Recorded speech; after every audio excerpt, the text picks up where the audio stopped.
Rudder jammed hard starboard. North Atlantic storm.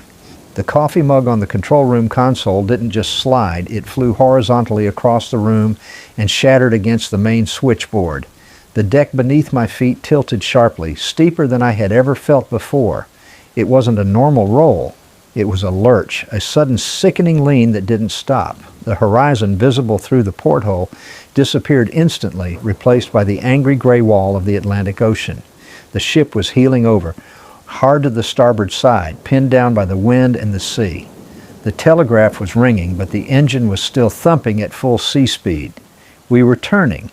We were carving a tight, high-speed circle directly into the path of the massive swells. The ship shuddered violently as a wave smashed broadside into the hull, the impact sounding like a sledgehammer hitting a tin can. Seconds before the roll began, deep inside the steering flat at the very stern of the ship, a steel connecting rod had failed. It was the hunting lever, a simple metal arm that tells the hydraulic pumps when the rudder has reached the correct angle. It snapped clean in half due to metal fatigue. Without that feedback, the variable delivery pumps thought the rudder was still amidships. They stroked to maximum output. They pumped high-pressure oil into the rams with incredible force, pushing the massive tiller arm all the way to the hard overstops. The rudder slammed into the steel stoppers with a force of 200 tons, locking the ship into a deadly turn. This happened in November 1976. I was the third engineer aboard a 40,000-ton bulk carrier crossing the North Atlantic from Baltimore to Rotterdam. We were carrying a full cargo of grain. Grain is a dangerous cargo. If it shifts, the ship can capsize. We were 3 days out of port, right in the middle of a winter gale. I was in the engine control room making coffee for the morning smoko. The ship was an old British-built vessel, strong but tired. The machinery was heavy, simple, and worn out. I grabbed the handrail of the main control console with both hands. My knuckles turned white. The ship hung there leaning over at 35 degrees. The floor plates were slippery with oil that had sloshed out of the drip trays. I could hear the tools in the workshop crashing to the deck. It sounded like a car crash in there. The phone from the bridge buzzed. It was the emergency signal. 3 short blasts. I picked it up. It was the second mate. He wasn't screaming, but his voice was tight and high-pitched. Steering failure. We are stuck. Hard A starboard. We are beam on to the sea. Get the rudder amidships or we will roll over. I'm going aft, I said. I hung up. The chief engineer burst out of his office. He was in his pajamas, holding his door frame to stay upright. Steering gear? He yelled over the noise of the main engine. Hard over, I shouted back. I'm going to the steering flat. I will take the engine controls, he said. Go. Before I tell you what we found back there, if you want to hear more true stories about how we kept these old ships running, please subscribe. It really helps me keep these memories alive. I left the control room and entered the long alleyway that led to the steering gear room. This was usually a 2-minute walk. Today, it was an obstacle course. The ship was rolling so heavily that I couldn't walk on the deck. I had to scramble along the junction of the bulkhead and the floor. The lights in the tunnel were flickering. The conduit pipes running along the ceiling were rattling in their brackets. Clack, clack, clack, clack. It sounded like machine gun fire. I reached the watertight door to the steering flat. It was a heavy steel door, secured with 6 dogs, latches. I had to brace my boot against the frame to get leverage. I spun the wheel. The dogs groaned as they disengaged. I pushed the door open. The noise hit me first. The steering flat is right above the propeller. The sound of the prop thrashing the water was deafening, a deep, rhythmic whump, whump, whump that shook your bones. But over that, I heard the high-pitched scream of hydraulic pumps in distress. It was a piercing whine, like a jet engine starting up. I stepped inside. The air was thick with a blue haze. It smelled of hot hydraulic oil and scorched rubber. The steering gear on this ship was a Rapson slide type, massive, with 2 huge hydraulic rams pushing a sliding block on a tiller arm. The rams were shiny steel cylinders as thick as tree trunks. The tiller arm was jammed all the way to the starboard stop. The hydraulic pumps were still running, trying to push the rudder even further. The safety relief valves were lifting, screeching as they forced oil back into the tank at 2,000 psi. I tried to move toward the pumps to shut them down. The deck in the steering flat was covered in a thin film of oil mist. As the ship rolled violently to port, I lost my footing. My boots slid out from under me. I fell hard on my hips, sliding across the steel deck until I hit the base of the port side ram. The cold steel bruised my ribs. I scrambled up, wiping my oily hands on my boiler suit. I reached the electrical starter panel. I punched the big red stop buttons for both pumps. The screaming whine died away. The silence that followed was terrifying. All I could hear now was the ocean smashing against the hull outside, inches away from where I stood. The steel plates of the hull were groaning, flexing under the pressure of the waves.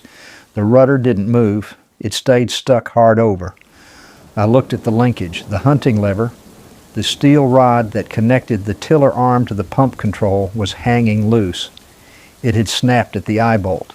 The broken end was swinging back and forth with the roll of the ship clanging against the hydraulic pipes. Clang, clank, clang. It seemed impossible that a single broken piece of steel rod, no bigger than a finger, could kill a ship this size.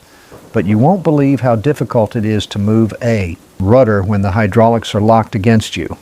The chief engineer arrived a minute later. He was dressed now, but his shirt was unbuttoned. He slipped on the oil just like I did, catching himself on the telegraph repeater. "Pumps are off," I reported. "Linkage is snapped, but the rudder is hydraulically locked." The chief looked at the massive rams. The pressure gauges on the cylinders were reading 0 now that the pumps were off, but the oil trapped inside the cylinders was holding the rudder in place like a solid iron bar. The sea was pushing against the rudder blade outside, trying to slam it back, but the hydraulic lock held it rigid. "We have to center it," the chief said. "If we don't center it, the captain can't steer out of the trough. If we stay beam on..." He didn't finish the sentence. The ship took another massive roll. We both grabbed a pipe to hang on. The inclinometer on the wall swung past 35 degrees. I heard crates of spare parts sliding and crashing in the corner. A heavy drum of grease tipped over and rolled across the flat, slamming into the bulkhead with a boom. "We need to bypass the fluid," I said. "We need to open the bypass valves connecting the 2 cylinders. Then the sea might push the rudder back to amidships." "And if the sea pushes it too hard," the chief asked, "it will swing freely. It will smash from side to side. It will destroy the steering gear." He was right. If we just opened the valves, the rudder would become a giant swinging pendulum.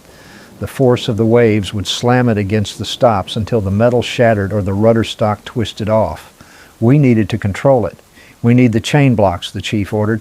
"We need to rig a restraint. Then we crack the valves." I looked at the chain locker in the corner. The heavy 5-ton chain blocks were hanging there. They were made of cast iron and heavy steel chain. Each one weighed about 40 kilograms. We had to drag them across the oily tilting deck, hook them onto the tiller arm, and secure them to the ship's frame, all while the floor was moving like a roller coaster. "I'll get the port side block," I said. I ran to the locker. I grabbed the heavy hook of the chain block. The chain rattled loudly. It was cold and greasy. I hauled it out. It was dead weight. The ship lurched again, throwing me into the wire mesh of the storage cage. The heavy block swung and hit my shin. I yelled in pain, but the adrenaline masked it quickly. I dragged the chain across the deck. The links scraped on the steel plates, creating sparks. The smell of the hot oil was making me nauseous. "Hurry!" the chief yelled. He was already at the bypass manifold, a large wrench in his hand. He was staring at the pressure gauge. I hooked the block onto the iPad on the ship's frame. Then I had to pull the heavy chain out to reach the tiller arm. The tiller arm was 5 feet away. I stepped onto the slippery grating. I reached out with the hook. Just then the ship rolled hard the other way. The rudder stock groaned. A seal on the starboard ram blew out. A jet of high-pressure hydraulic oil sprayed across the room. It hit the fluorescent light fitting above my head. The bulb shattered, plunging the corner of the room into darkness. Hot oil rained down on us. It was warm and slick. It covered my face. It covered my hands. I couldn't grip the chain. "The seal is gone," I screamed. "We are losing oil." "Forget the oil," the chief roared from the shadows. "Hooks are the chain. If that rudder swings now, it will kill us both." We were in the dark, sliding on oil, with a broken rudder that was about to come loose and swing with the force of the Atlantic Ocean behind it, and we were the only thing standing in its way. The steering flat was pitch black in that corner where the light had shattered. The only illumination came from the chief's heavy flashlight, which was rolling on the deck plates, casting wild swinging shadows as the ship lurched. I couldn't see my hands, but I could feel the warm, sticky hydraulic oil soaking through my boiler suit. It was in my hair. It was stinging my eyes. The taste was metallic and bitter, like chewing on a copper coin. I spat it out, but the taste stayed. "Get the light," the chief roared. I scrambled on my hands and knees. The deck was like an ice rink. Every time the ship rolled to starboard, I slid 3 feet until I hit the frame. I grabbed the flashlight. The beam cut through the blue haze of oil mist. I shone it on the tiller arm. The massive steel casting was still pinned against the hard-over stop. The seal on the starboard ram was still hissing, spitting a fine stream of fluid with every vibration. We were bleeding out. The hydraulic tank level was dropping. If the pumps sucked air, we would lose all pressure forever. "The chain!" the chief yelled. "No, hook it now!" I grabbed the heavy hook of the chain block. My gloves were soaked in oil, making them useless. I pulled them off and threw them into the bilge. I had to use my bare hands. The chain was heavy, cold iron. I dragged it toward the tiller arm. The ship took a massive heave, rolling 40 degrees. Gravity shifted. The heavy chain block swung toward me like a wrecking ball. I ducked. It smashed into the hydraulic pipework with a deafening clang, denting the steel pipe. I gasped for air. My ribs were throbbing from my earlier fall. I waited for the roll to pause. In that split second of weightlessness at the top of the roll, I lunged forward. I jammed the hook into the lifting eye on the tiller arm. "It's on!" I screamed. "Tighten it," the chief commanded. He was at the bypass valve manifold, holding a large monkey wrench. He looked like a statue, braced against the pumps, waiting for me. I pulled the hand chain. Click, click, click. The ratchet sound was tiny against the roaring of the ocean outside. I pulled harder. The chain went taut. It hummed with tension. I was trying to hold back a rudder that had the force of the North Atlantic pushing against it. It felt ridiculous, like trying to hold back a freight train with a shoelace.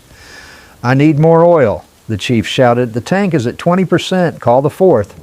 I ran to the sound-powered phone on the bulkhead. I spun the handle. "Control room. Send the fourth.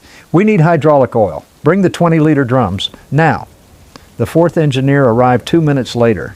He looked terrified. He was carrying 2 plastic drums of Tellus 46 hydraulic oil. He slipped immediately upon entering, dropping 1 drum. It rolled across the deck, bouncing off the coaming. "Don't look at it." I grabbed him by the shoulder. "Pour the other one into the tank. Don't spill a drop." The smell in the room was changing. Underneath the oil, I could smell something burning. The electric motor of the port pump was overheating. It was running against a dead load. The chief shut it down. Now we had no pumps running. We were purely mechanical. "I'm going to crack the bypass," the chief said. He looked at me. "If the sea catches the rudder, that chain block will explode. Stay clear of the chain." I stepped back behind the massive steel cylinder of the ram. I shone the light on the pressure gauge. The chief put his weight on the wrench. The valve was stiff. He grunted, his face turning red. Creak. The valve turned a quarter turn. Immediately we heard the sound of oil rushing through the orifice. It was a high-pitched squeal.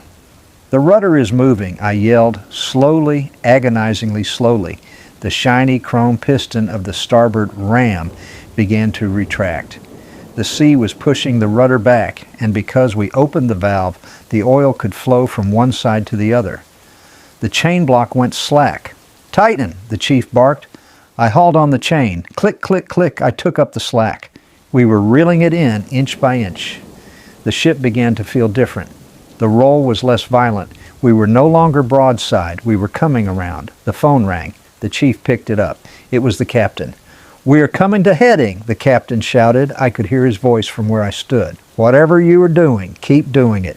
Give me 10 degrees starboard." The chief looked at the broken hunting lever. It was still dangling uselessly. We had no control. We were just balancing forces. "Captain," the chief said, his voice deadly calm, "we are moving the rudder with a chain block and gravity. We cannot steer. We can only center it. If you turn into the wind, the waves will grab the rudder again." "I need steerage," the captain yelled. "I have a rogue wave coming. I need to put the bow into it."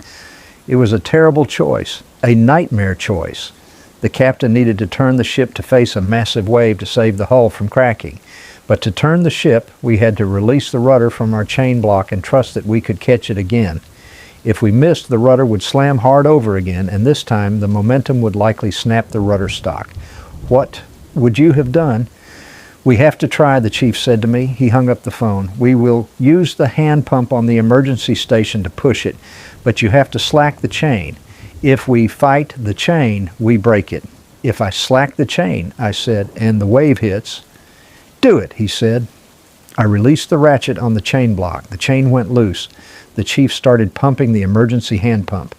It was a long lever, up, down, up, down. It moved a tiny volume of oil with each stroke. The rudder crept toward 10 degrees. Hold it there, I said. Our wave impact. I felt the hit before I heard it. The bow of the ship slammed into the water. The whole vessel shuddered like a struck bell. The vibration traveled all the way back to the steering flat. Then the stern lifted. We went up, up, up. The propeller raced, shaking the fillings in my teeth. Then we dropped. The stern slammed into the trough of the wave. The water hit the rudder with incredible violence. Crack! The sound was like a gunshot. The hook on the chain block straightened out. It didn't break. The steel hook just bent open like soft wire. The chain whipped across the room. It slashed through the air, missing the fourth engineer's head by inches. It hit the fluorescent light fixture on the other side, shattering the remaining bulbs. "The valve! Close the valve!" I screamed. The chief lunged for the bypass valve, but he was too late. The rudder, now free from the chain and with the bypass valve still open, swung wild. It swung from 10 degrees starboard all the way to 35 degrees port in less than 2 seconds. Boom! It hit the port side stops. The collision knocked us all off our feet. The ship lurched violently to the starboard side, heeling over further than before, 45 degrees. The plate screamed. I slid across the deck, sliding on the spilled oil until I hit the bulkhead. The fourth engineer was crying out. He had fallen onto the grating. "The oil!" the chief shouted from the darkness. I shone the flashlight. The sudden slam had blown the seals on the other ram. Oil was spraying everywhere now. The level in the tank was critically low. We were back to where we started, but worse, the rudder was jammed hard port now. The chain block was destroyed, the hydraulic oil was almost gone, and the ship was rolling so hard that the main engine low lube oil trip activated. The hum of the main engine died. Silence. Well, not silence. The sound of the storm was louder than ever, but the heartbeat of the ship, the main engine, had stopped. We were dead in the water, drifting broadside to 10-meter waves with no steering and no propulsion. "The emergency tank," the chief whispered. He was wiping oil from his face. "We have one option left." The ship groaned. We stayed leaned over. We weren't rolling back up. The cargo had shifted. "We have to lock the rudder," the chief said, and mechanically. "We can't use hydraulics anymore. The system is empty." "How?" I asked. "How do we hold a 20-ton rudder with no oil?" "We pin it," he said. "We have to drift the emergency pin in." I looked at the tiller arm. There was a hole in the casting and a matching hole in the ship's frame. If we could line them up, we could drop a massive steel pin in to lock the rudder amidships. "But it's not lined up," I said. "It's hard port." "Then we have to move it," he said. "Hey, without hydraulics." "How?" The chief looked at the wall where the mooring ropes were stored for the aft deck. He looked at the massive capstan winches on the poop deck above us. "We cut a hole in the deck," he said. "We drop a mooring wire down here. We wrap it around the tiller, and we use the mooring winch to pull it." It was insanity. He wanted to cut through the steel deck of the steering flat, rig a wire from the deck winch above, and pull the tiller arm like a stubborn mule. "If the wire snaps," I said, "it will cut us in half."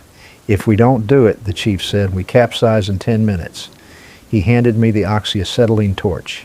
"Get the burning gear. I'm going up to the poop deck to rig the wire." I stood on the oily maneuvering platform looking up at the deck head, ceiling. The steel plates above me were painted white, but they were vibrating with the force of the waves crashing onto the poop deck outside. The chief was already up there, braving the gale. I struck the striker for the oxyacetylene torch. Spark. The flame hissed into life, a sharp blue cone. I adjusted the oxygen valve. The flame turned into a roaring cutting jet. I had to be careful. The steering flat was covered in hydraulic oil. If a spark landed in the wrong puddle, the whole stern would go up in flames. I kicked a soaking wet rag over the nearest pool of oil. I held the torch up to the ceiling plates, right where we estimated the tiller arm swing radius was. The steel turned orange, then white. I pressed the cutting lever.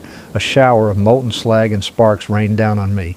It burned through my boiler suit, stinging my shoulders, but I didn't stop. I cut a rough circle, about 6 inches wide. The circle of hot steel fell to the deck with a heavy thud, sizzling in the oil. Immediately, wind and rain blasted through the hole. I could see the dark sky. Then a thick greased steel wire came feeding down through the opening. It was the mooring wire from the aft winch. "I have it," I shouted, though the chief couldn't hear me over the storm. I grabbed the wire. It was stiff, heavy, and greasy. It had meat hooks, broken strands of wire that snagged on my gloves. I had to wrap this wire around the tiller arm. The rudder was currently jammed hard to port. We needed to pull it to the center so the holes for the emergency locking pin aligned. I wrestled the wire loop over the end of the massive cast iron tiller. It was slippery. I had to use a shackle to secure the loop so it wouldn't slip off. My hands were shaking from fatigue. I tightened the shackle pin with a marlin spike. I banged on the deck head with a hammer. Bang, bang, bang. That was the signal. The wire went taut. The winch on the deck above started to turn. The wire sang. That is the only word for it. When a steel cable is under extreme tension, it makes a high-pitched humming noise. It vibrated against the jagged edge of the hole I'd cut. I saw smoke rising from the friction point. "Come on," I whispered. The tiller arm groaned. It moved an inch, then 2. The winch was fighting the pressure of the ocean against the rudder blade. The ship rolled heavily to starboard, and the wire went slack for a second, then snapped tight with a violent jerk. I flinched. If that wire snapped, it would whip across the room and cut me in half.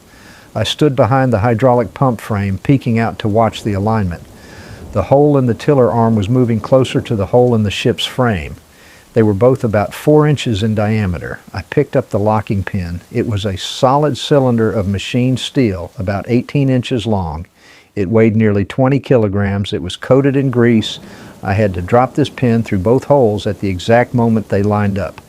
If I mistimed it, the moving tiller would shear the pin or my fingers. The alignment was close, half an inch more. I banged on the ceiling once. "Stop!" The winch stopped. The holes were almost perfect, maybe 2 millimeters off. The ship lurched. The rudder shifted slightly with the wave. Now, I stepped out from cover. I lifted the heavy pin with both hands. I held it over the hole in the tiller. I waited for the roll. The ship leaned. The holes became a perfect circle. I dropped the pin. It slid down. Clunk. It stopped halfway. It wasn't seated. It was tight. "Hit it!" I screamed to myself. I grabbed the sledgehammer from the deck. I swung it over my head and brought it down on the head of the pin. Clang! The impact jarred my elbows. The pin drove down another inch.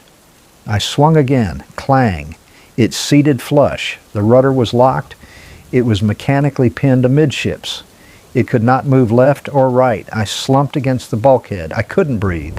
My chest was heaving. I looked at the wire. It was still tight, but the load was on the pin now. I grabbed the sound-powered phone. "Chief, it's in. The pin is in." We weren't safe yet. We were just stable. We still had no engine. I ran back through the long tunnel to the engine room. It felt like running uphill because of the list. The cargo had definitely shifted. We were permanently leaning about 15 degrees to starboard. In the engine room, the silence was awful. The lights were dim, emergency generator only. I checked the main engine sump. The low-level alarm was still active because of the list. The oil had sloshed to the side of the tank, fooling the sensor. "We have to bypass the safety trip," the chief said. He had come down from the deck. He was soaked to the bone, shivering, his face gray with salt and exhaustion. "If we run without oil," I started. "We have oil," he said. "It's just in the corner of the tank. Bridge out the sensor." I opened the junction box on the alarm panel. I used a small piece of copper wire to jump the terminals. The alarm light went out. "Start it," he said. I went to the control stand. I pushed the start lever. Hiss, chug, chug. The big Sulzer diesel engine coughed. Then it caught. Boom, boom, boom. The heartbeat of the ship returned. The lights flickered and came back to full brightness as the main generator took the load. We called the bridge. "You have the engine," the chief said, "but you have no steering. The rudder is pinned center. You have to steer with the throttle." It took us 3 days to limp into the Azores. The captain steered the ship by varying the propeller speed and using the wind. If he wanted to turn to port, he slowed down and let the wind push the bow. If he wanted to go straight, he gave it a burst of power to wash water over the fixed rudder. We spent those 3 days in the engine room watching the pin. We took turns sitting next to it, watching for any movement. If that pin sheared, we were dead. We welded a retaining bracket over the top of it, just to be sure. When we finally arrived in port, the dry dock inspectors came aboard. They looked at the hole in the deck. They looked at the wire. They looked at the massive locking pin jammed into the tiller. The lead inspector shook his head. "I have never seen this work," he said. "Usually, when the hunting gear goes, the ship is lost." He climbed down into the steering flat and looked at the broken linkage. He picked up the piece of metal that had caused all the panic. It was a simple steel connecting rod, threaded at both ends. It had rusted halfway through from the inside. "How much does this part cost?" the fourth engineer asked. "Maybe $50, I said. $50 of steel had almost cost us a $40 million ship and 25 lives. I kept that broken piece of rod in my cabin for years. It was a reminder. In this job, it isn't always the big explosions that get you. Sometimes it's the smallest, quietest part giving up in the dark. Have you ever had to use brute force to save a piece of machinery? Have you ever rigged a winch to do a job it wasn't built for? Tell me your story in the comments below.